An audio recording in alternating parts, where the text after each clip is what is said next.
Hello dear friends, देखिए today आज मैं आपको एज सून एज और नो सूनर का प्रयोग पढ़ाने जा रहा हूँ।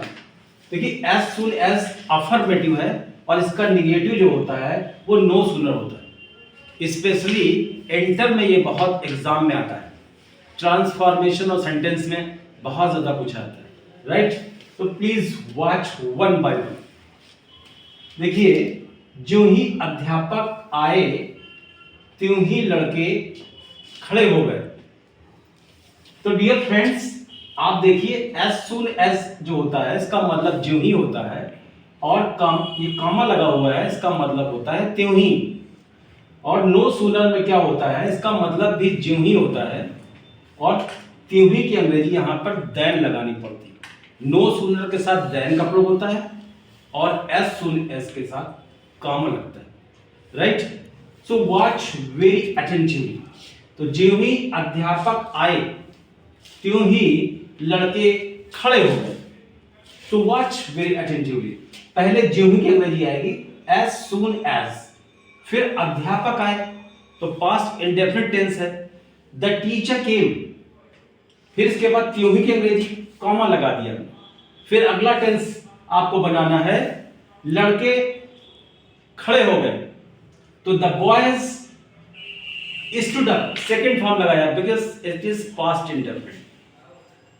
ओके, अब इसी सेंटेंस को अगर आपको नो सूनर से बनाना है, यानी निगेटिव में बनाना है, निगेटिव से, तो आपको क्या करना पड़ेगा। देखिए, नो सूनर के तुरंत बाद जिस टेंस में वो ट्रांसलेशन है, वाक्य है, उसी टेंस की सहायक क्रिया नो सूनर के तुरंत बाद लिखी जाती है। देखिए, जो ही अध्यापक आए तो नो सूनर, हमने इसमें डी लगाया, डिड, नो सूनर डिड। फिर द टीचर, अब कम आएगा, क्योंकि डिड लग चुका है इसलिए यहां पर के नहीं लगा सकते, कम लगेगा।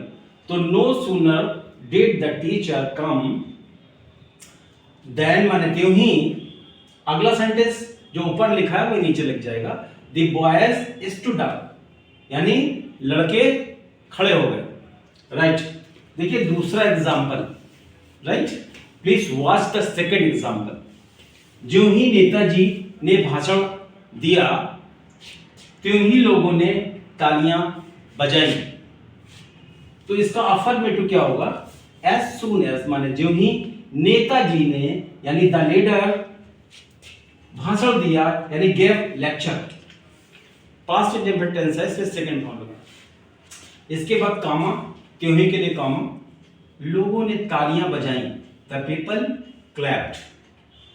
ओके, इसी को निगेटिव बनाने के लिए, नो सूनर से बनाने के लिए, नो सूनर, फिर क्या होगा, ये पास्ट इंडेफिनिट टेंस में है इसलिए डिड आ जाएगा। No sooner did the leader give lecture, अब गिव नहीं लगा सकते गिव, क्योंकि डिड पहले लग चुका है इसलिए फर्स्ट फॉर्म आएगा, राइट। तो no sooner did the leader give lecture then the people clapped, त्यों ही लोगों ने तालियां बजाई, राइट।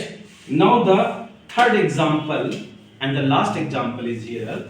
जो ही वह मंच पर आई, जो ही वह मंच पर आई त्यों ही लोगों ने उसका भव्य स्वागत किया। तो एज सून एज, माने जो ही वह मंच पर आई तो she came at the stage, बहुत इजी है। इसके बाद त्यों की अंग्रेजी कामा, लोगों ने उसका भव्य स्वागत किया, the people give her warm welcome, warm welcome माने भव्य, गिव वार्म वेलकम माने होता है भव्य स्वागत करना, राइट। ओके, अब इसको नो सूनर से हम कैसे बनाएंगे इसको। नो सूनर फिर डिड लगाया मैंने, नो सूनर डिड, चूंकि पास्ट इंडेफिनिट टेंस में इसलिए डिड लगेगा, सहायक किया। No sooner did she come, जो ही वह आई एट द स्टेज, मंच पर। इसके बाद यहां पर क्या लगेगा डियर फ्रेंड्स, अब यहां पर हमें देन लगाना पड़ेगा, वॉच। तो ये एनडीए में इस टाइप के करेक्शन में बहुत आते हैं, राइट।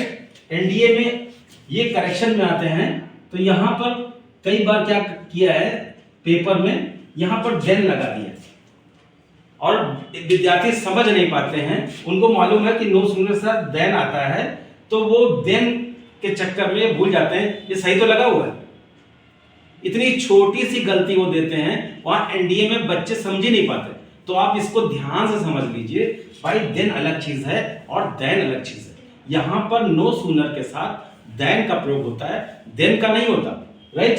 तो देन हटा देते हैं और देन रखते हैं। तो no sooner did she come at the stage, जेहुआ मंच पर आई, then the people gave her warm welcome, क्योंकि लोगों ने उसका भव्य स्वागत किया। I hope it is clear. So please keep on studying with me. All the best everyone. See you in the next video.